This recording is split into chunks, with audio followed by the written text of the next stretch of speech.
শ্যামসাগরের গোয়ালিনী রাধে রাধে, বৃন্দাবন বিলাসিনী রাধে রাধে, শ্যামসাগরের গোয়ালিনী রাধে রাধে, বৃন্দাবন বিলাসিনী রাধে রাধে, শ্যামসাগরের গোয়ালিনী রাধে রাধে, বৃন্দাবন বিলাসিনী রাধে রাধে, শ্যামসাগরের গোয়ালিনী রাধে রাধে। বলো রাধে রাধে, বলো রাধে রাধে, বলো রাধে রাধে, বলো রাধে রাধে, রাধে রাধে রাধে রাধে রাধে রাধে রাধে রাধে, বলো রাধে রাধে, বলো রাধে রাধে, বলো রাধে রাধে, বলো রাধে রাধে, রাধে রাধে রাধে রাধে রাধে রাধে রাধে রাধে, বলো রাধে রাধে রাধে রাধে রাধে রাধে রাধে, রাধে রাধে রাধে রাধে রাধে রাধে রাধে, রাধে রাধে রাধে রাধে রাধে রাধে রাধে রাধে রাধে রাধে, বলো রাধে রাধে রাধে রাধে রাধে রাধে রাধে, রাধে রাধে রাধে রাধে। মা, ও মা, তুমি এতগুলো দেওয়ালের মধ্যে অন্য ছবিকে অপেক্ষা এই ছবিটা বললে রাসের ছবি। হ্যাঁ বাবা, এতগুলো ছবির মধ্যে তোর এই রাসলীলা ছবিটা ভালো লাগলো কেন? সন্তান বলে উঠলো, আমি জানি না, আমার অন্য ছবি ভালো লাগে না, এই রাসলীলার ছবিটা আমার ভালো লাগে। আপনারা যারা জ্ঞানীজন এখানে আছেন আপনারা জানেন ভগবানের যত লীলা সব থেকে শ্রেষ্ঠ লীলাটির নাম কি? রাসলীলা। কেন? সবাই জানে রাসলীলা শ্রেষ্ঠ। যদি কেউ জিজ্ঞাসা করে কেন, কেন রাসলীলাটা শ্রেষ্ঠ কেন না, রাসের আকারটা বাদ দিলে হয় রস। জগতে যত রকমের রস আছে, ভগবানকে পাওয়ার জন্য যত রকমের পথ আছে, সব থেকে শ্রেষ্ঠতম পথের নাম হলো ওই পরকীয়া মাধুর্য জ্ঞানে ভগবানকে লাভ করা। ভগবানকে কত রকম পদ্ধতিতে পাওয়া যায়? ভগবানকে 12 রকমের পদ্ধতিতে পাওয়া যায়। 12 রকমের পদ্ধতির মধ্যে 7টা হলো গৌণ, 5টা হলো মুখ্য: শান্ত, দাস্য, সখ্য, বাৎসল্য এবং মধুর। শান্তরসে ভগবানকে কে পেয়েছিল? রাসলীলায় সবাই নৃত্য করেন, কিন্তু এই প্রশ্নগুলো যদি করা যায় তাহলে আমরা অনেকেই আছে উত্তর দিতে পারবো না। রাসলীলাটা শ্রেষ্ঠ কেন হলো না, ভগবানকে পাওয়ার জন্য, ভগবানের কাছে যাওয়ার জন্য 12টা পথ আছে, 12টা রাস্তা আছে। তো তার মধ্যে 5টা হলো মুখ্য। 5টার প্রথমটার নাম হলো শান্ত। শান্ত মানে কি? বাল্য খিল্য মুনি ঋষিগণ যে পথে ভগবানকে পেয়েছে ওটার নাম হলো শান্ত। দাস্য, হনুমান ভগবানকে যে পথে পেয়েছে এটার নাম হলো দাস্য। সখ্য, সুদাম, সুদাম দাম বসুদাম যে রসে ভগবানকে পেয়েছে এটার নাম হলো সখ্য। এরপরে হলো বাৎসল্য, মাতা যশোদা যে রসে ভগবানকে পেলেন ওইটার নাম হলো বাৎসল্য। এরপরে সব থেকে শ্রেষ্ঠতম যেটা পথ, কোটি সৌভাগ্য না থাকলে বৃন্দাবনে জন্ম হয় না, আর বৃন্দাবনে জন্ম না নিতে পারলে ওই মধুর রসের সন্ধান আমরা লাভ করতে পারব না। ওই রসটার নাম হলো উন্নত উজ্জ্বল প্রেমভক্তি রস। নিজের সন্তানকে দুগ্ধ দিতে দিতে ওই সন্তানটাকে ফেলে দিয়ে ভগবানের চরণ পাওয়ার জন্য ছুটে যায় যারা, নিজের স্বামীর চরণ সেবা করতে করতে ওই স্বামীকে ছেড়ে দিয়ে ছুটে গিয়েছিল যারা, কোন প্রেম, কোন রস! ওই রসটা হলো জগতের মধ্যে সব থেকে শ্রেষ্ঠতম রস, যে রসের সন্ধান পেয়েছিল শ্রীমতী রাধারানী। তাই ওই রাধারানীর মতো যদি আমরা ওই মাধুর্য প্রেমে রসিক হতে পারি তবে কি আমরা ওই রসের সন্ধান লাভ করতে পারবো। মা, আমার ওই দেওয়ালের অন্য ছবি ভালো লাগে না, আমার একমাত্র ভালো লাগে ওই রাসের ছবি। মা বুঝতে পারলো যে ছেলে এত অল্প বয়সে ভগবানের এত উন্নত মানের কথাগুলো বলতে পারে, এই ছেলেটা যে কোনো ছেলে হতে পারে না। এগো স্বামী, এদিকে এসো, আমার এই ছেলেকে, তোমার এই আমার এই বল্লভকে 8 বছর বয়স হয়েছে, একে নিয়ে যাবে এর গুরু বাড়িতে। গুরু বাড়িতে নিয়ে যাও, গুরুদেবের কাছে দীক্ষা নাও। তাই আজকে লক্ষণ ভট্ট এবং ইলম্বা গাড়ু ওই ছেলেটাকে দীক্ষা দেওয়ার জন্য গুরুদেবের কাছে নিয়ে গেল। গুরুদেবের নাম কি? কার কাছে নিয়ে গেল? গুরুদেবের নাম কি? যেমন গুরু তার তেমন শিষ্য নি, তাই তো নাকি? যেমন গুরু তার তেমন শিষ্য তো। তাই ভালো যারা গুরুদেব হয় শিষ্য খুঁজে খুঁজে করে, আর ভালো যারা শিষ্য হয় তারাও গুরুদেব খুঁজে খুঁজে ভালো গুরুদেবের কাছে তারা দীক্ষা নেয়। আজকে তাই বল্লভকে নিয়ে গেল তার পিতা একজন পরম সাধু শ্রেষ্ঠ গুরুদেবের কাছে। নামটা কি তার? ছোটবেলা থেকে যিনি অন্ধ, মাতৃগর্ভ থেকে যিনি অন্ধ হয়ে জন্মে নিয়েছিল, আর অন্ধ হয়েও তিনি ৩৫০০, কটা বললাম? ৩৫০০ গান লিখেছিল যিনি অন্ধ হয়েও। সেই পরম দয়াল গুরুদেব যার নাম হলো সুরদাস। বৃন্দাবনে যদি যান ভক্তমণ্ডলীগণ, এই সুরদাসের নাম করবেন, দেখবেন আপনাকে সবাই দেখবেন কত সুন্দর ভালোবাসবে। এই সুরদাসের কাছে নিয়ে গেল কাকে? এইটুকু ছেলে ৮ বৎসরে, যার নাম হলো বল্লভ। গো প্রভু মেরে গো চিতনাধ, প্রভু মেরে আবেগুন চিতনাধর। গো প্রভু মেরে আবেগুন চিতনাধর, প্রভু মেরে আবেগুন চিতনাধর। সমদর্শী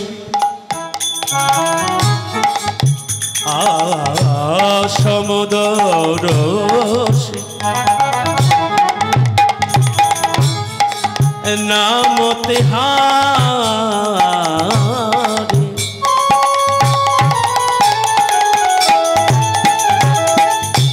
সমদর্শী নাম তিহারি। গো চাহে তো পারি করো ও চিতনাধর, প্রভু মেরে আবেগুন চিতনাধর। প্রভু মেরে আবেগুন চিতনাধর। এক লোহা পূজা মেরা ক্ষত,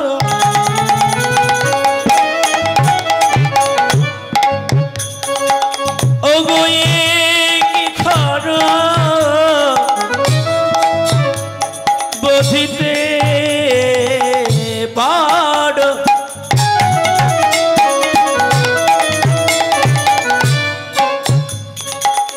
ও গো এক লোহা পূজা মেরা ক্ষত,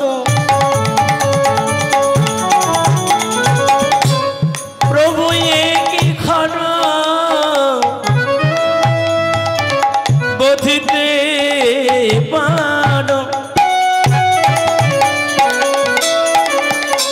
ও গো শোধ বিধা পড়শ নাহি দেখো তো,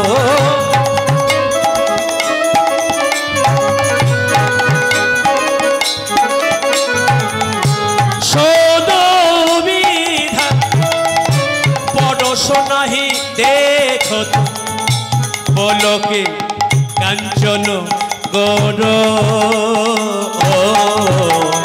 চিতনাধর, প্রভু মেরে আবেগুন চিতনাধর।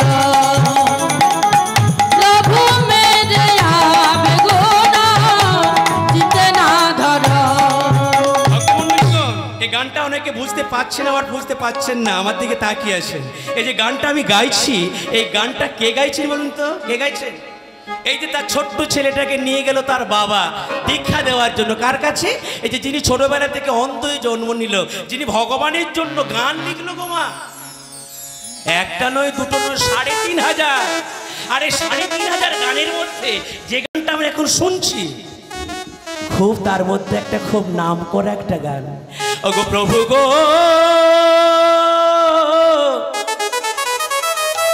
ওগো প্রভু, প্রভু গো, প্রভু মেনে যাবে গুণ চিতে না ধর। এবার বাংলা মানেটা বলে দিয়ে যাই, বাংলা মানা বললে দেখবেন গানটা শুনতে ভালো লাগবে। হে ভগবান, আমার মধ্যে কোনো সৎ গুণ নাই, আমার মধ্যে সমস্ত কিছু হলো পাপ। আমি ছোটবেলা থেকে আজ পর্যন্ত সারা জীবন বেশিরভাগ মিথ্যে কথা বলেছি দয়াময়।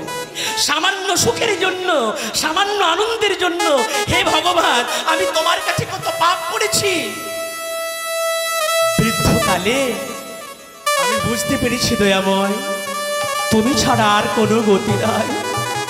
যতক্ষণ পর্যন্ত রক্তের দিন ছিল ততদিন পর্যন্ত হরিনামকে মানি না, যতদিন পর্যন্ত পকেটে পয়সা ছিল ততদিন পর্যন্ত সাধুগুরুকে মানি না, যতদিন পর্যন্ত আমার মধ্যে ক্ষমতা ছিল ততদিন পর্যন্ত হরিনামকে মানতাম না। কিন্তু দয়াময়, আজ আমার দেহে ক্ষমতা নাই, আজ আমার চুলগুলো পেকে গিয়েছে, আজ আমার চামড়াটা কুঁচকে গিয়েছে। তাই দয়াময়, আমি এই বৃদ্ধকালে, এই অসময়ে বুঝতে পারছি তুমি ছাড়া আমার আর কোনো গতি নাই। আমার সর্ব অঙ্গে পাপে পরিপূর্ণ, আমার সর্ব অঙ্গ পাপে পরিপূর্ণ। প্রভু মেরে অবগুণ, অবগুণ মানে কি? অবগুণ মানে সদ্গুণ নয়, বাজে গুণ। আমার অন্তরটা বাজে গুণে পরিপূর্ণ। তাই এই বাজে গুণগুলো কাকে আর দেব? জগতে তোমার চরণে দেওয়ার জন্য আমি এসেছি। আমার যত পাপ, আমার যত অন্যায় কেউ নিল না। ভক্তমণ্ডলীগণ, এই সংসারে সবাই আপনার ভালোটা নেবে, আপনার মন্দটা কেউ নেবে না। আপনার যেটা ভালো সবাই সেটা নেবে দাও দাও করে, আপনার যেটা মন্দ কেউ নেবে না। কিন্তু যদি কেউ চোখের জলে হা কৃষ্ণ গোবিন্দ বলে, গোবিন্দকে সব দিতে পারে। ওগো দয়াময়, ওগো আমার দয়াময়, আমার হৃদয় আকাশে কোনো সদ্গুণ নাই, আমার এই হৃদয় আকাশে পাপে পরিপূর্ণ। শোনো ভগবান, তাই আমি তোমাকে একটা কথা বলতে চাই। ও ভগবান, যদি কোনো লোহার তৈরি বটি, ভক্তমণ্ডলীগণ আপনারা লোহা বোঝেন তো? লোহার তৈরি বটি পাওয়া যায়। এই যে আমি যখন কীর্তন করতে এসেছিলাম আপনাদের হরিবাসরে, তখন দেখলাম কমিটির মায়েরা, কমিটির বাবারা ফল আমিনা করছে, শশা বা ইত্যাদি আপেল, এই ফলগুলো আমিনা করছে ভগবানকে দেওয়ার জন্য। ভক্তমণ্ডলীগণ, এই ফলগুলো আমিনা করার জন্য কি প্রয়োজন হয়? লোহার তৈরি একটা বস্তু।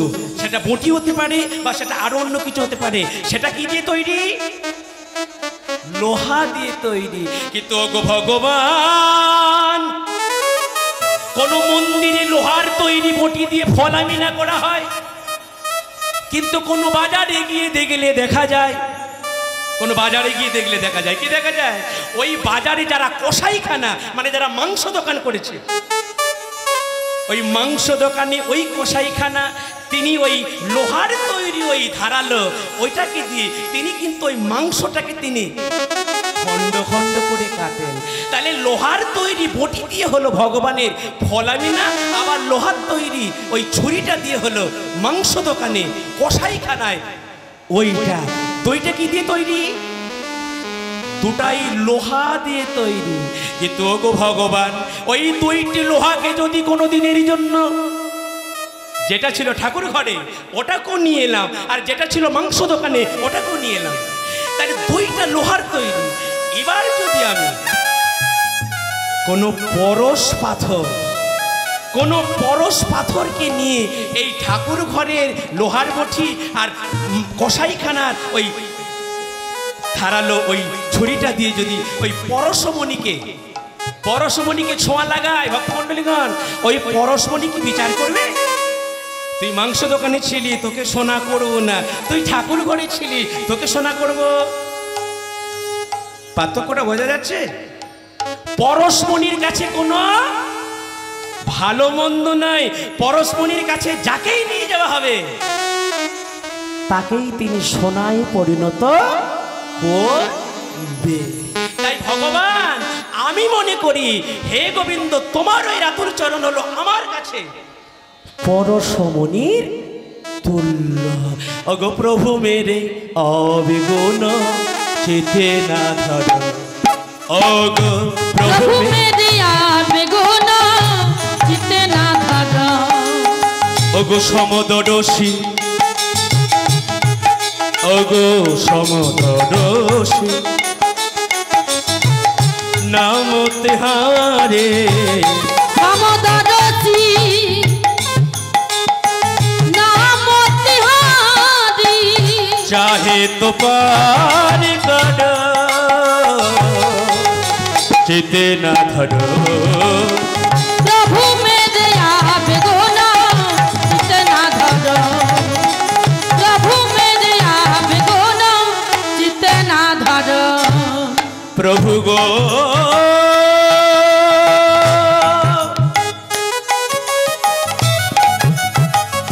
प्रभु प्रभु गो, हे कृष्ण करुणा सिंधु दीन बंधु जगत पते, गोपेश गोपिका कांत राधा कांत नमस्तुते। गुरुजी गुरुजी গুরুজি, কে গো আমায় গুরুজি গুরুজি বলে ডাকে? আমি গো আমি, আমার এই ছোট্ট ছেলেটা, এর বয়স 8 বছর। দেখুন, এই 8 বছর বয়সে আমার ছেলেটা বেদ শাস্ত্র উপনিষদ অনেক কিছু গ্রন্থ পড়েছে, কিন্তু গুরুদেবের কৃপা না হলে তো হয় না। তাই আমি বাবা হয়ে আমার এই ছেলেটাকে আপনার কাছে দিয়ে গেলাম। সুরদাস বলে উঠল, দাও দাও, এইরকম উত্তম ছাত্র যদি পাই আমার গুরু হতে বড় ভালো লাগে। কি গো মা, উত্তম ছাত্র পেলে গুরুদেবের বড় আনন্দ হয়। তাই আজকে ওই বল্লভকে নিয়ে এলো নিজের ছাত্র বলে।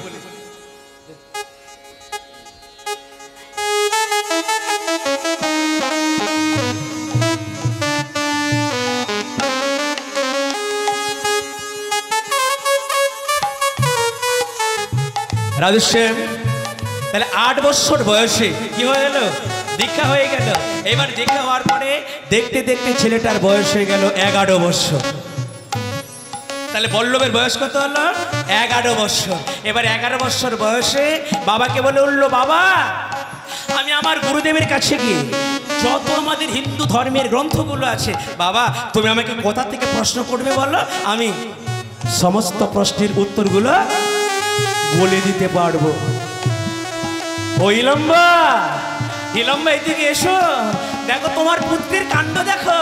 মাত্র বয়স 11 বছর, আর 11 বছর বয়সে হিন্দু সনাতন ধর্মের যতগুলো গ্রন্থ আছে সমস্ত গ্রন্থগুলো মুখস্থ করেছে।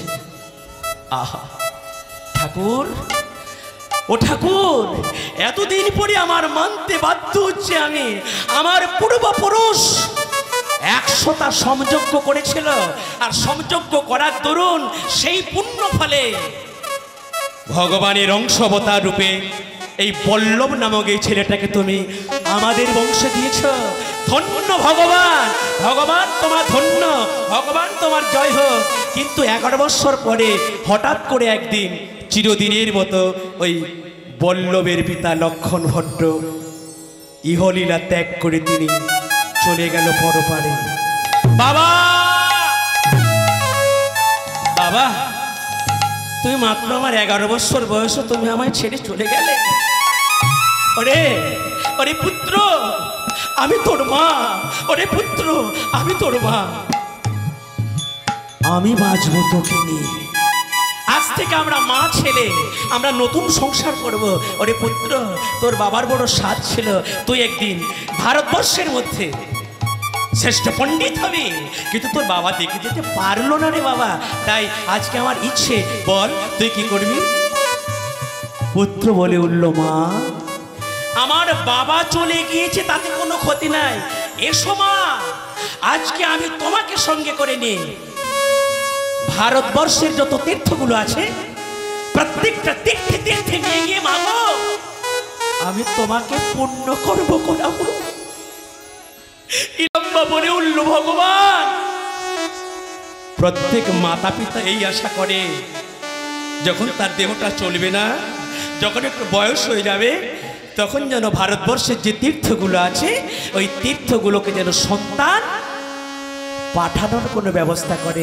মা গো, মা এসো মা, আমি তোমাকে নিজে, মা তুমি যদি না হাঁটতে পারো মা গো, আমি তোমাকে আমার কোলে করে নিই, আমি তোমাকে কোলে করে নিই ভারতবর্ষের যতগুলো তীর্থ আছে ওই তীর্থে তীর্থে করে আমি সমস্ত তীর্থ পরিক্রমা করে আমি তোমার মনোবাসনা পূর্ণ করে আমি তোমার নারী জনম ধন্য করি।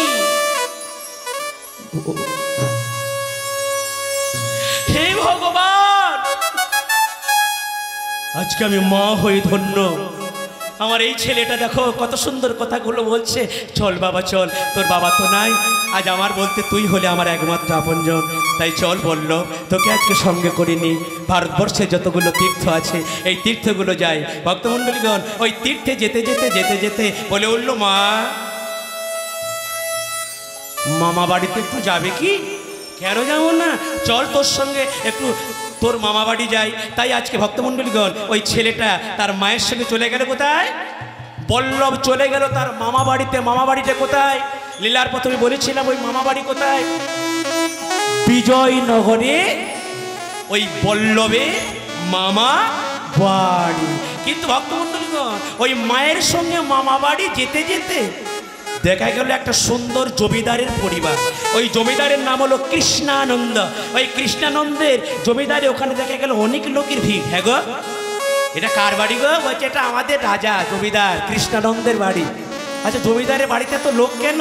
বলছে দেখো এইখানে না গন্ডগোল লেগে গিয়েছে। কিসের গন্ডগোল? পৃথিবীতে যতগুলো ধর্ম আছে, হিন্দু ধর্ম, বৌদ্ধ ধর্ম, খ্রিস্টান ধর্ম, জৈন ধর্ম, আমাদের রাজা কৃষ্ণানন্দ পৃথিবীতে যে ধর্মগুলো আছে ওই ধর্ম সভার আয়োজন করেছে। হ্যাঁ গো, সবাই এসে বলছে আমাদের ধর্ম বড়, বৌদ্ধরা এসে বলছে আমাদের ধর্ম বড়, খ্রিস্টানরা এসে বলছে আমাদের ধর্ম বড়, ইসলামরা এসে বলছে আমাদের ধর্ম বড়। রাজা বলছে, হ্যাঁ রে তোর বয়স 11 বছর, তুই পারবি বাবা? এই যে পণ্ডিতে পণ্ডিতে গন্ডগোল লেগে গিয়েছে, এ বলে আমি বড়, সে বলে আমি বড়। বাবা রে তুই পারবি? তুই তো ছেলে মানুষ, তুই পারবি? এই পণ্ডিতের মধ্যে যে অহংকারগুলো আছে এই অহংকারগুলো চূর্ণ বিচূর্ণ করে জগতমাদের সব থেকে শ্রেষ্ঠ ধর্ম হলো সনাতন ধর্ম। এটা যদি তুই প্রমাণ করতে পারিস, আজকে আমি রাজা কৃষ্ণানন্দ তোকে আমি ঘোষণা করছি, তোকে আমি উপযুক্ত পুরস্কারে পুরস্কৃত করব। ভগবান এতদিন ধরে আমি এই সুযোগ খুঁজেছিলাম, আমি যদি একটা সুযোগ পাই তাহলে প্রমাণ করে দেব জগতে যত ধর্ম আছে সব থেকে শ্রেষ্ঠতম ধর্ম হলো আমাদের এই হিন্দু সনাতন ধর্ম। হরি নামের গুণে পাষাণী ভাসে দেখি না সাগর জলেতে, হরি নামের গুণে পাষাণী ভাসে দেখে না সাগর জলেতে, নামের গুণে পাষাণ ভাসে, যে নামের গুণে প্রহ্লাদ সে, যে নামের গুণে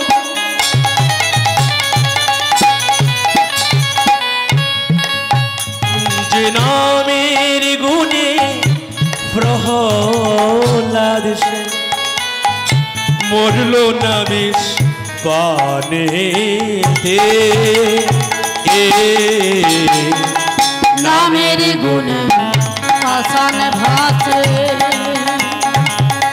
দেখ না সাগর জলেতে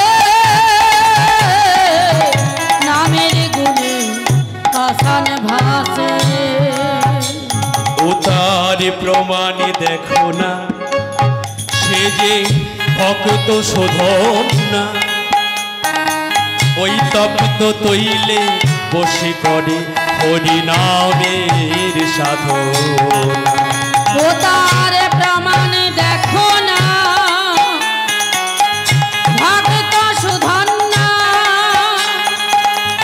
তপ্ত তৈলে বসে করে হরি নামের সাধনা ও তার তপিত তৈল শীতল হল ও তার তপ্ত তৈল শীতল হলো আর তপিত তৈল শীতল হল তপ্ত তৈল শীতল হলো হরি নামে গুণেতে নামের গুণে পাষাণ ভাসে দেখ না সাগর জলেতে নামের গুণে পাষাণ ভাসে হরি নামের গুণে প্রহ্লাদ সে নামের গুণে প্রহ্লাদ সে মনরে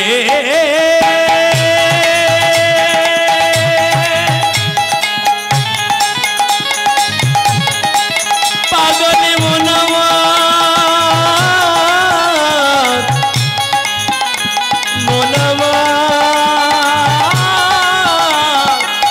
মনমার হরি নামের গুণে প্রহ্লাদ সে নামের গুণে প্রহ্লাদ সে নামের গুণে প্রহ্লাদ সে করুল না বিষ পান দে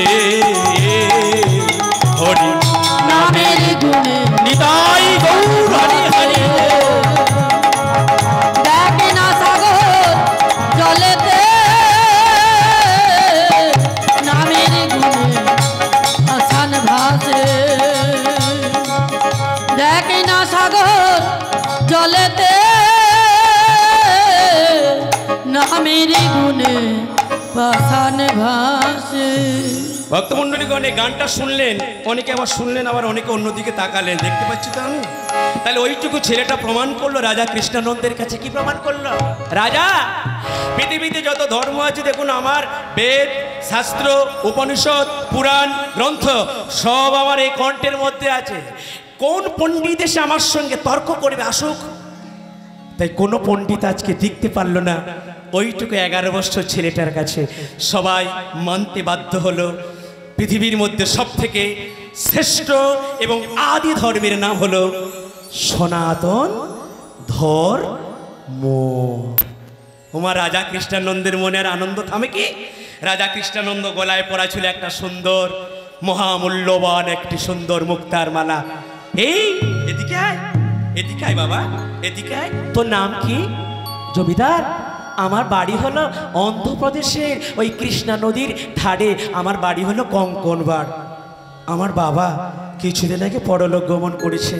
আমি আমার মাকে নিয়ে, ইনি আমার মাকে নিয়ে আমি প্রতিজ্ঞা করেছি ভারতবর্ষের যত তীর্থগুলো আছে আমি সন্তান হয়ে আমি আমার মাকে পুণ্যতম কর্ম করাবো। কিন্তু জমিদার, আমি ওই ঘুরতে ঘুরতে মামা বাড়ি চলে এলাম। ওই সামনে গ্রামটা, ওই বিজয়নগরে আমার মামা বাড়ি। ও ইলম্বা, কত পুণ্য করেছিলে গো, এমন মহা জ্ঞানী, মহাজ্যোতি, মহাধার্মিক তুমি এমন পুত্র সন্তান পেয়েছো। আই বাবা বলল, শোনো প্রজাবাসী, আমি রাজা কৃষ্ণানন্দ এইখানে ঘোষণা করলাম, আজ থেকে এই ছেলেটার নাম শুধু বল্লভ নয়, আজ থেকে আমি এই ছেলেটাকে মুক্তার মালা পরিয়ে আজ থেকে ছেলেটার আমি নাম দিলাম শ্রী শ্রী বল্লভ আচার্য। এখানে যারা কীর্তন শুনছেন আপনারা জানেন আচার্য কাকে বলে। ছেলেটার নাম ছিল বল্লভ, নাম দিয়ে দিল আচার্য, বল্লভ আচার্য। আচার্য কাকে বলে?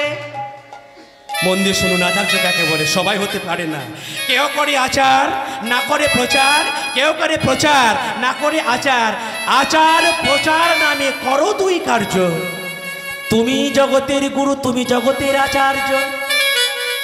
আচার্য তারাই হতে পারে যারা নিজের জীবনীটাকে, শুধু গ্রন্থ পড়লে হবে না, গ্রন্থের কথাগুলো যারা নিজের জীবনে কাজে লাগাতে পারে। কি বললাম? গ্রন্থের কথাগুলো যারা নিজের জীবনে কাজে লাগাতে পারে তারাই হতে পারে আচার্য। তাই আজকে কৃষ্ণানন্দ এত মহামূল্যবান মুক্তার হার পরিয়ে দিল কাকে?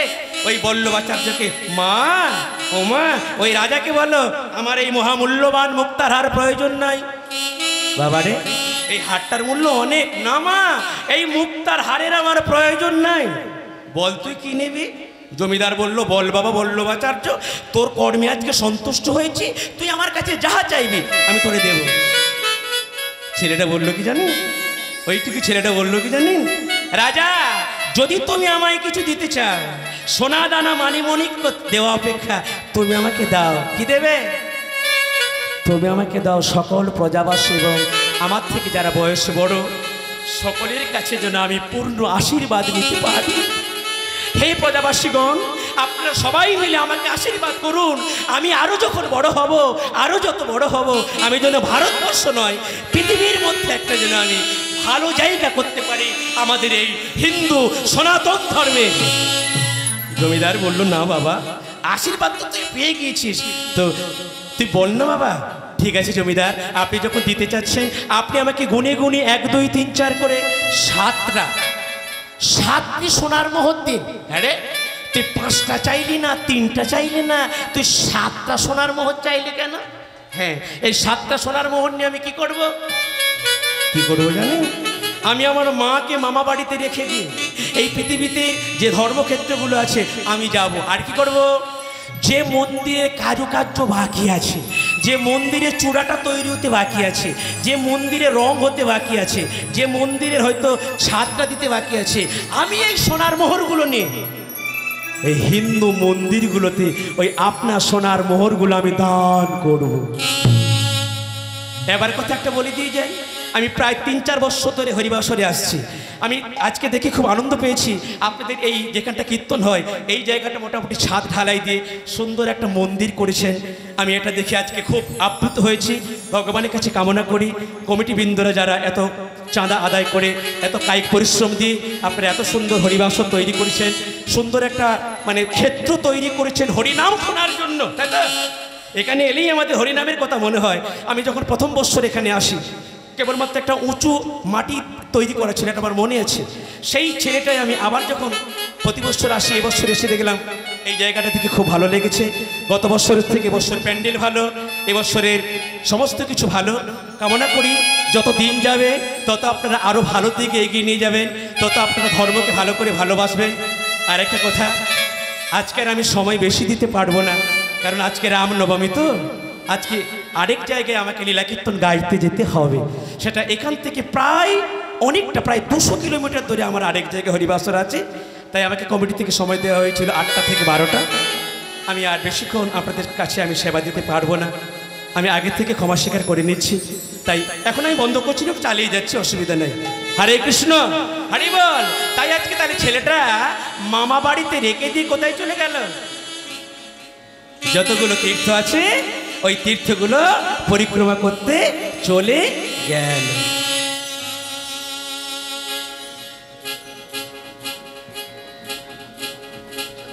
হরে কৃষ্ণ, হরে কৃষ্ণ। আর যেতে যেতে যেতে যেতে ভগবানের নাম গুণগান শুরু করেছে।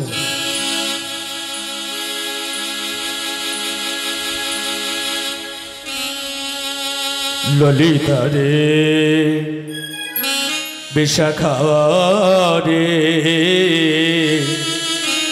শ্যাম কলঙ্কের মালা গলে পড়েছি। ললিতা রে, বিশাখা রে, শ্যাম কলঙ্কের মালা গলে পড়েছি। ওরে ললিতা রে, বিশাখা রে, শ্যাম কলঙ্কের মালা গলে পড়েছি ললিতা রে বিশাখা রে শ্যাম কলঙ্কের মালা গলে পড়েছি কাঁদিতে জনম যাবে তাও জেনেছি কাঁদিতে জনম যাবে তাও জেনেছি শ্যাম কলঙ্কের মালা গলে পড়েছি ললিতা রে বিশাখা রে শ্যাম কলঙ্কের মালা গলে পড়েছি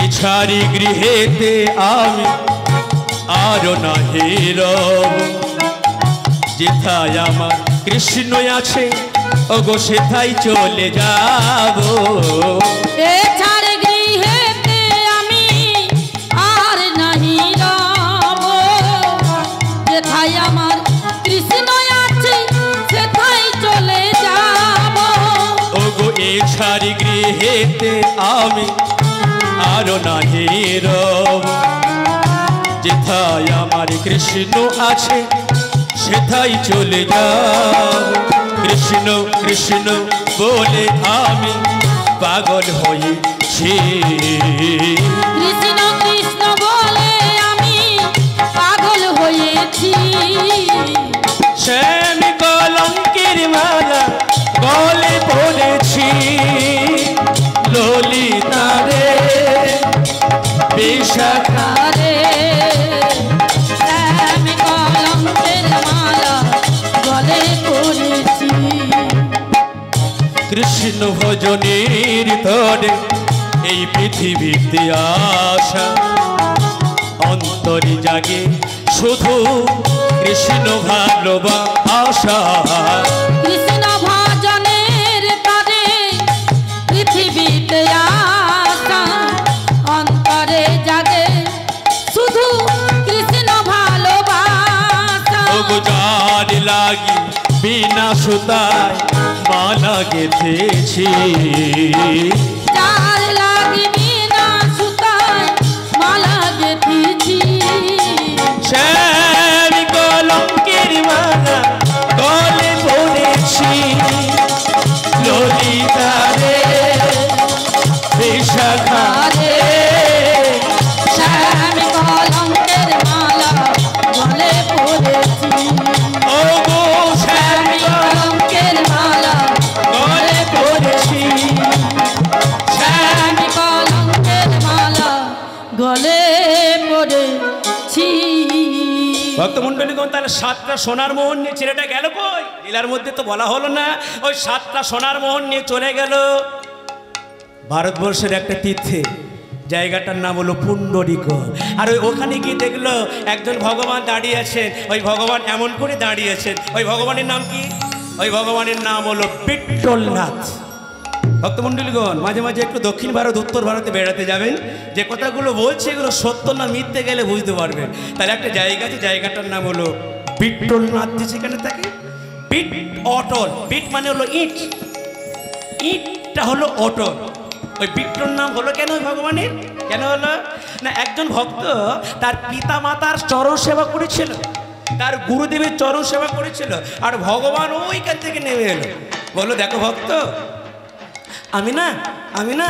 তোমার কাছে সঙ্গে দেখা করতে চাই ওই ভক্তটি বলে বললো ভগবান তুমি ভগবান হও বা যেই হও আমি আমার পিতা মাতার সেবা করছি আমি আমার গুরুদেবের সেবা করছি তাই তোমার যদি দাঁড়াতে অসুবিধা হয় তোমাকে ইঁটটা দিচ্ছি আমরা বাংলা ভাষায় যাকে বলি ইট তাকে ওই দেশের ভাষায় বলা হয় বিট আপনি এই ইঁটটা নিয়ে ভগবান আপনি ওখানে বসুন ভগবান সেই দিন থেকে ওই ইঁটটা নিয়ে থাকলো ওখানে সেই দিন থেকে ভগবানের নাম হয়ে গেল বিট অটল অটল মানে ওই ইঁটটা নড়লো না ওই ইটের উপরে ভগবান আজ পর্যন্ত এমন করে দাঁড়িয়ে থাকবে চলে গেল ওই বিট্ঠলনাথ মন্দিরে আর বিট্ঠলনাথ মন্দিরে দেখছো মা ও পুরোহিত তোমাদের মন্দিরে কারুকার্য একটু বাকি আছে দেখো আমার এই ঝোলার মধ্যে সোনার মোহর আছে ও পুরোহিত তোমার এই বিট্ঠল মন্দিরের এই জায়গায় কাজ করবে, আমার কাছে সোনার মোহরগুলো নাও। আরে তোর কাছে সোনার মোহরগুলো নিজের কাছে না রেখে আমাদের বিট্টল মন্দিরের সেবার জন্য তুই দান করছিস? হ্যাঁ, এই অর্থ আমার দরকার নাই, এই সোনার মোহর আমার প্রয়োজন নাই। এই রকম মন্দির যত জায়গায় আছে আমি এই মোহরকে দান করে করে এই ভারতবর্ষ একটা পুণ্যতম ভূমি। আপনারা সবাই জানেন ভারতবর্ষ মানে পৃথিবীর মধ্যে যতগুলো দেশ আছে সব থেকে পুণ্যতম দেশের নাম কি? পৃথিবীতে যতগুলো দেশ আছে সব থেকে পুণ্যতম দেশের নাম কি? আমাদের ভারতবর্ষ। কেন না, ভগবানের যতগুলো অবতার খুঁজে দেখবেন, একটু স্বাস্থ্য খুলে দেখবেন, মৎস্য, কুর্ম, বরাহ, নৃসিংহ, বামন, পরশুরাম, ভগবানের যতগুলো অবতার কোথায় হয়েছে? পৃথিবীর অন্য কোথাও ভগবান অবতীর্ণ হলেন না, একমাত্র ভারতবর্ষে ভূমিতে ভগবান প্রতি যুগে যুগে তিনি এসে লীলা করে গেলেন। তাই ভারতবর্ষে যার জন্ম হয় তার জীবন সার্থক হয়। একটু নবদ্বীপে যাবেন, নবদ্বীপে গিয়ে দেখবেন আমেরিকা, ব্রিটেন, ফ্রান্স, পৃথিবীর বিভিন্ন দেশ থেকে তারা কোথায় আসে? আমাদের নবদ্বীপে। নবদ্বীপে সে কি করে? হরিনাম কৃষ্ণ নাম তারা করে। তাই আজকে হরিনাম একটু করা যাবে, একটু করা যাবে। আর এতক্ষণ ধরে তো আমরা করলাম, একটু আপনারা করবেন আমার সঙ্গে। হরে কৃষ্ণ কৃষ্ণ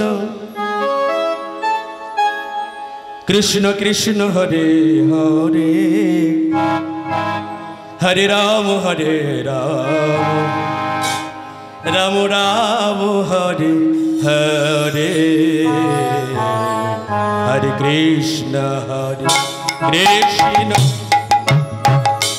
কৃষ্ণ কৃষ্ণ হরে হরে, হরে রাম রাম রাম রাম হরে হরে, হরে কৃষ্ণ কৃষ্ণ কৃষ্ণ কৃষ্ণ হরে হরে, সবাই করুন হরে রাম রাম রাম রাম হরে হরে, হরে কৃষ্ণ কৃষ্ণ কৃষ্ণ কৃষ্ণ হরে হরে, হরে রাম রাম রাম রাম হরে হরে, হরে কৃষ্ণ কৃষ্ণ কৃষ্ণ কৃষ্ণ হরে হরে, হরে রাম রাম রাম রাম হরে হরে, হরে কৃষ্ণ কৃষ্ণ কৃষ্ণ কৃষ্ণ হরে হরে, হরে রাম রাম রাম রাম হরে হরে, হরে কৃষ্ণ কৃষ্ণ কৃষ্ণ কৃষ্ণ হরে হরে, হরে রাম রাম রাম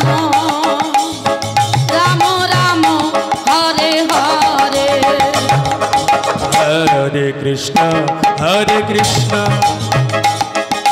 কৃষ্ণ কৃষ্ণ হরে হরে, হরে রাম রাম রাম রাম হরে হরে, হরে কৃষ্ণ কৃষ্ণ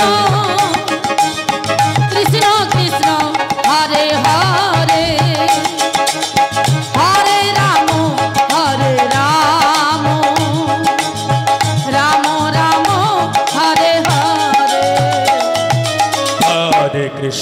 হরে কৃষ্ণ কৃষ্ণ কৃষ্ণ হরে হরে, হরে রাম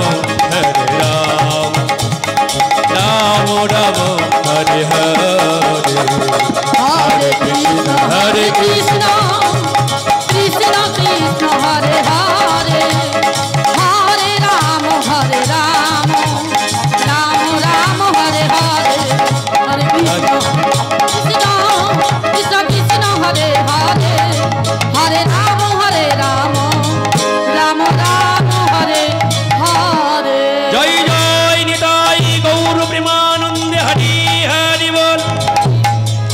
ভক্তবৃন্দগণ, আপনাদের জন্য একটা শুভ সংবাদ আছে।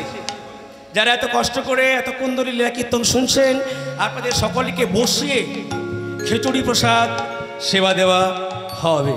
তাই সকলে এই প্রসাদ গ্রহণ করে যে যারা আপনারা গন্তব্যস্থলে যাবেন। রাধেশ্যাম, হরে কৃষ্ণ, হরি হরি বল। যারা আজকের হরিবাসরে নাম করলেন, হরিধ্বনি দিলেন, আপনাদের সকলকে ভগবান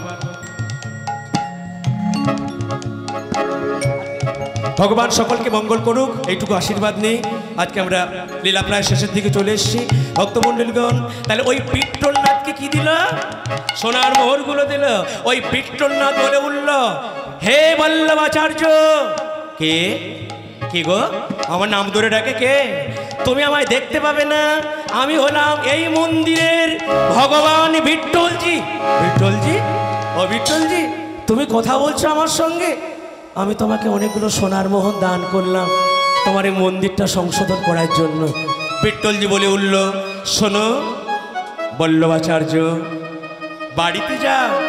তোমার দুঃখিনী মা তোমার জন্য পুত্র পুত্র বলে চোখের জলে কাঁদছে, আর তুমি তীর্থ বেড়াচ্ছ। কি করবো ভগবান, তীর্থে বেড়ালে যে পুণ্য হয়। হ্যাঁ আমি জানি তীর্থে বেড়ালে পুণ্য হয়, কিন্তু মাকে কাঁদিয়ে বাবাকে কাঁদিয়ে ভগবানের কৃপা পাওয়া যায় না। শোনো, আমি বিট্টলনাথ হয়ে আমি তোমায় অনুমতি দিচ্ছি, দাও বল্লভাচার্য। অনেক তুমি পরিক্রমা করলে, ভারতবর্ষ অনেক তীর্থ তুমি ঘুরলে, এবার তুমি বাড়ি যাও। তোমার দুঃখিনী মা তোমার পথপানে তাকিয়ে চোখের জলে কাঁদছে, পুত্র পুত্র বলে। যাও বল্লভাচার্য, ওই দুঃখিনী মায়ের চোখের জল তুমি ঘোচাও। বলো ভগবান, আমি বাড়িতে গিয়ে কি করবো? ভগবান বলে উঠল, বিট্টলজি শোনো, আমি ভগবান বিট্টল তোমায় অনুমতি দিচ্ছি, বাড়িতে গিয়ে তুমি বিবাহ করো। বিবাহ করার পরে তুমি কয়েকদিন সংসার ধর্ম পালন করবে, তারপরে তোমার যদি ইচ্ছে হয় তারপরে সন্ন্যাস নেবে। ব্রহ্মচর্য, গারস্থ, বানপ্রস্থ। কি গো, মানব জীবনে কটা জীবনী আছে? ব্রহ্মচর্য, গারস্থ, বানপ্রস্থ, সন্ন্যাস। তাই বিট্টলজিকে প্রণাম করে তিনি আজকে বাড়ি এলেন। বাড়িতে এসে মাকে বলল, মা আমাকে ভগবান তীর্থে থাকতে দেয় নাই। মা বলল, আমি জানি রে জানি বাবা, তুই একদিন না একদিন আমার কাছে ফিরে আসবি। তাই মায়ের কথা মতো বিবাহ করলো, আর বিবাহ করার পরে দুইটি সন্তান হলো। একজনের নাম রাখলো গোপীনাথ, আরেকজনের নাম রাখলো বিট্টলনাথ। ভক্তমণ্ডলীগণ, এই কলিযুগে সন্ন্যাস ধর্মটা রক্ষা করা খুব কষ্টসাধ্য, তাই তো? যাকে আমরা ভগবান বলি জানি, চৈতন্য মহাপ্রভু, তিনি তো পারতেন, তিনি কিন্তু বিবাহ করলেন। নিত্যানন্দ প্রভু তাকেও বিবাহ করালো, অদ্বৈত প্রভু তাকেও বিবাহ করালো। এই কলিযুগে বিবাহ করে এই সংসারে থেকে হরিভজন করলে তবেই কি তোমার মানব জন্ম ধন্য হবে। মা কাঁদবে, বাবা কাঁদবে, পাড়া প্রতিবেশী কাঁদবে, আর তুমি বৃন্দাবনে গিয়ে নবদ্বীপে গিয়ে হরিভজন করবে। মায়ের চোখের জল, বাবার চোখের জল তোমার গোবিন্দ সেবায় বাধা সৃষ্টি করবে। তাই পিতা মাতাকে কাঁদিয়ে, পিতা মাতার অনুমতি না নিয়ে আজ পর্যন্ত কেউ ভগবানের কৃপা লাভ করতে পারে নাই।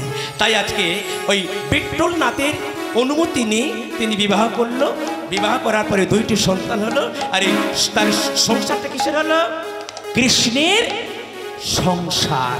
তাহলে সংসার করতে আপত্তি নাই, কিন্তু আপনার স্ত্রী আপনি যেন প্রতিদিন দোসন্ধ্যের সময় একটু তুলসী তলায় ঠাকুরের নাম করেন, একাদশীগুলো পালন করেন, আর একটু ব্রতগুলো পালন করেন। এইটা যদি করতে পারেন তাহলে ওই সংসার হবে বৃন্দাবন। তাই হে গোবিন্দ রাখো চরণে। এই কথাগুলো বলতে বলতে আজকে চিরদিনের মতো আজকে তিনি লীলা সম্বরণ করার চেষ্টা করছেন। হে গোবিন্দ রাখো চরণে, হে গোবিন্দ রাখো চরণে,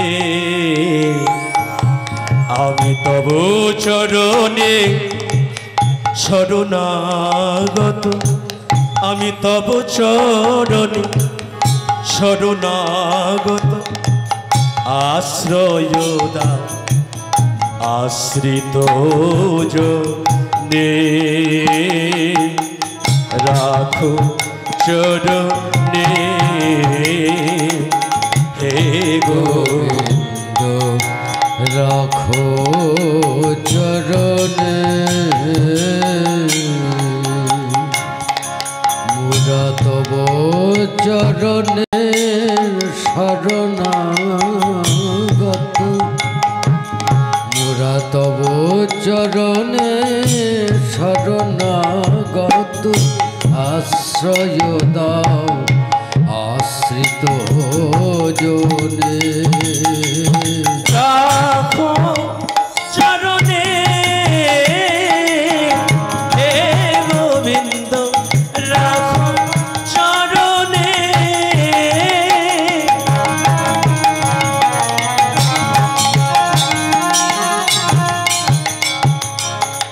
ভিক্ষা চাহিলে মানুষ নাহি ফেরায় তোমার দুয়ারে হাতে পাতিল যে ফেরাবে কি ওগো ফেরাবে কি তুমি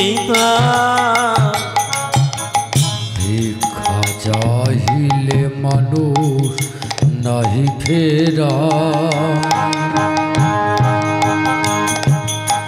তোমার দুয়ারে হাত পাতিল যে ফেরাবে কি বলি কিতাব জালা হরহে মুরারি চাহ করুণা সিন্ধু নয়নে রাখো চরণে হে গোবিন্দ রাখো চরণে মুরা তব চরণে শরণাগত মুরা তব চরণে শরণাগত আশ্রয় দাও আশ্রিত জনে রাখো চরণে নিতাই গৌর হরি হরি রাখো চরণে হে গোবিন্দ রাখো চরণে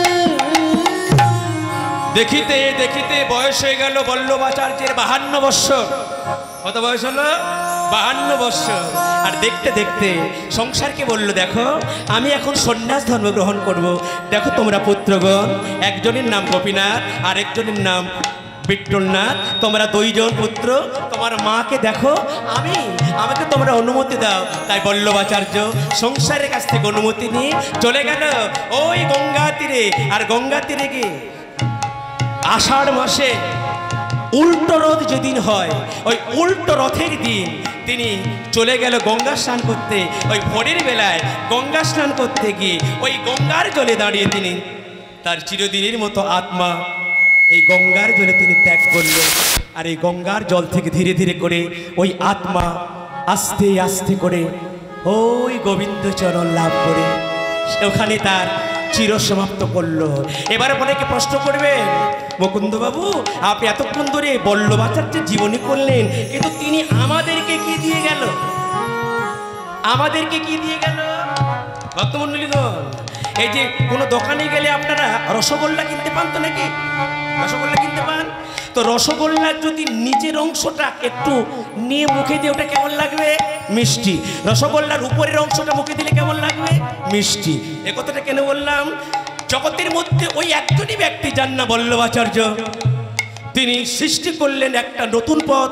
কি পথ? না মধুর অষ্টকম। ভগবানের চরণটা যেমন মধু, ভগবানের মস্তকটাও তেমন অতি মধু। ভগবানের চরণ থেকে মস্তক সমস্তটাই হলো আনন্দময়, মধুময়। যার যেখানে ভালো লাগবে গোবিন্দের সেই জায়গায় সে ভক্তি করলে, সেই জায়গা পাওয়ার চেষ্টা করলে ভগবান তার মনোবাসনা পূর্ণ করবেন। তাহলে তিনি দিয়ে গেল জগৎবাসীর জন্য মধুর অষ্টকম।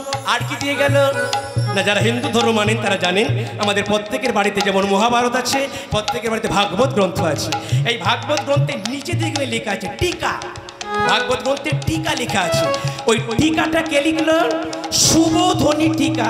এই টিকাটা লিখলো শিষ্যবল্ল আচার্য। কেন না টিকা লিখলে ভাগবত আমাদের আরো পড়তে ভালো লাগে, তাই ভাগবতের টিকা, মধুর অষ্টকম এগুলো তিনি করে দিয়ে গেল। আর কি করলো? আর তিনি বলে দিয়ে গেল, শোনো হে মানব, গোবিন্দ ভজন করতে গেলে দেহের তত্ত্ব একটু জানতে হয়। যদি করিবি হরির সাধন, দেহের তত্ত্ব বুঝিয়ে আগে বল। এই দেহের মধ্যে কোথায় বৃন্দাবন, এই দেহের মধ্যে কোথায় নবদ্বীপ, এগুলো একটু জানতে হয়। এই দেহের মধ্যে যে আত্মাগুলো আছে, এই আত্মাগুলোর বাসস্থান কোথায় আপনাকে আমাকে জানতে হবে। দেহের মধ্যে আত্মা কটা? আমাদের দেহে আত্মা কয়টা? এখানে অনেকদিন ধরে হরিবাসর হচ্ছে, এটা আমি জানি। এই দেহের মধ্যে আত্মা কয়টা? সকলে উত্তর দেয় দুটো আত্মা, কিন্তু না মা, আমাদের প্রত্যেকের দেহের মধ্যে আছে 5টি আত্মা। জীবাত্মা, ভূতাত্মা, পরমাত্মা, আত্মারাম, আত্মারামেশ্বর। জীবাত্মা, ভূতাত্মা, পরমাত্মা, আত্মারাম, আত্মারামেশ্বর। এই আত্মাগুলো শরীরের মধ্যে কোথায় থাকে? যারা সাধুসঙ্গ করে না, যারা হরিনাম করে না, যারা দীক্ষা গ্রহণ করে না, তারা এর তত্ত্ব জানে না। যারা একটু এই পথে আছে তারা এগুলো জানে। ওই বল্লভাচার্য বলে দিয়ে গেল, দেহের তত্ত্ব না বুঝতে পারলে হরিভজন করে কোনো কাজ নাই। এই দেহের মধ্যে আত্মাগুলো, জীবাত্মার কাজ, জীবাত্মার কাজ হলো ভার হরণ করা। ভূতাত্মার কাজ, ভূতাত্মার কাজ হলো স্বরূপ বৃদ্ধি করা। পরমাত্মার কাজ নানা মত চিন্তা করা। আত্মারামের কাজ হাস্যরস কথা পরিবেশন করা। আত্মারামেশ্বরের কাজ কৃষ্ণ ভজন যেখানে হয় ওইখানে গিয়ে বসে এই মনের মধ্যে শান্তি লাভ পাওয়া। বোঝা গেছে কথাগুলো? জীবাত্মা থাকে একেবারে শরীরের মধ্যে গুপ্ত জায়গায়, ভূতাত্মা থাকে লিঙ্গমূলে, নাভিমূলে থাকে পরমাত্মা, এই হৃদয় মন্দিরে থাকে আত্মারাম, এই কণ্ঠদেশে থাকে আত্মা রামেশ্বর। দেখবেন ভক্তমণ্ডলীগণ যারা দীক্ষা নিয়েছে তারা দেখবেন তুলসী তলায় দোসন্ধ্যের সময় এমন মাথায় ঘুমটা দিয়ে বসে বসে তারা কি একটা একবার করে না? আমরা যারা চা দোকানে আড্ডা দেই, আমরা যারা তাস খেলি, আমরা বলি ওই ব্যক্তিটার কাজ নাই, কর্ম নাই। হ্যাঁ, আপনি যদি দীক্ষা নিতে পারেন, আপনি যদি ওই তথ্য জানতে পারেন, আপনি ওই বাজে সঙ্গ ত্যাগ করে আপনিও দোসন্ধ্যের সময় তুলসী তলায় বা কোনো রাধা মাধবের মন্দিরে বসে আপনি চোখ বন্ধ করে ওই পরম পুরুষ ভগবানকে পাওয়ার চেষ্টা করবেন। তবে গিয়ে দেহতত্ত্ব সম্বন্ধে বোঝা যাবে এবং তবে গিয়ে আমাদের মানব জনম ধন্য হবে। তাই দেহের তত্ত্ব নিয়ে জোর দিলেন, ভাগবতের শুভধ্বনি টিকার উপর জোর দিলেন এবং মধুর অষ্টকম এই 8খানি শ্লোক তিনি জগতের জন্য তিনি দিয়ে গেল। এখানে রহিল আমার লীলাড মাধুরী, এখানে রহিল আমার লীলাড মাধুরী গো, লীলাড মাধুরী।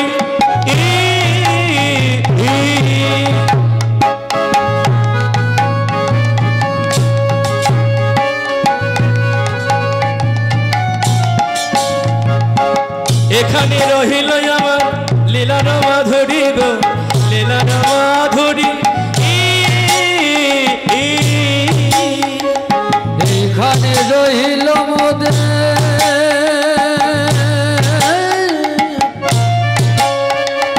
লীলার লহরী গো, লীলার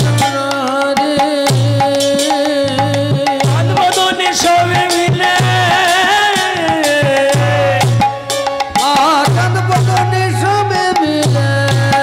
একেবারে বলুন হরি হরি গো, বলুন হরি হরি। চাঁদ বদনে সবে মিলে, চাঁদ বদনে সবে মিলে, বলুন হরি হরি গো, বলুন হরি হরি, বলুন হরি হরি। ভগভক্ত ভগবানের লীলায় অমৃত লহরি, আমার গুরুদেব কীর্তন করে শোনো হরি হরি।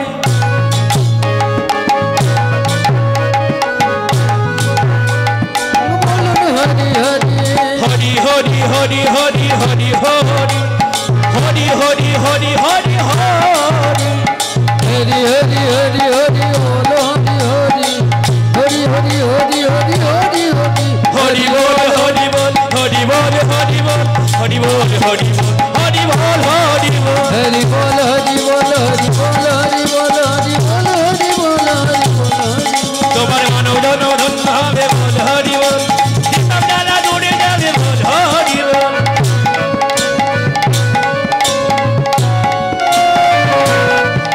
গো দুটি বাহু তুলে বল হরি বল, দুটি বাহু তুলে বল হরি বল। হরি বল হরি বল হরি হরি বল হরি বল হরি বল হরি বল।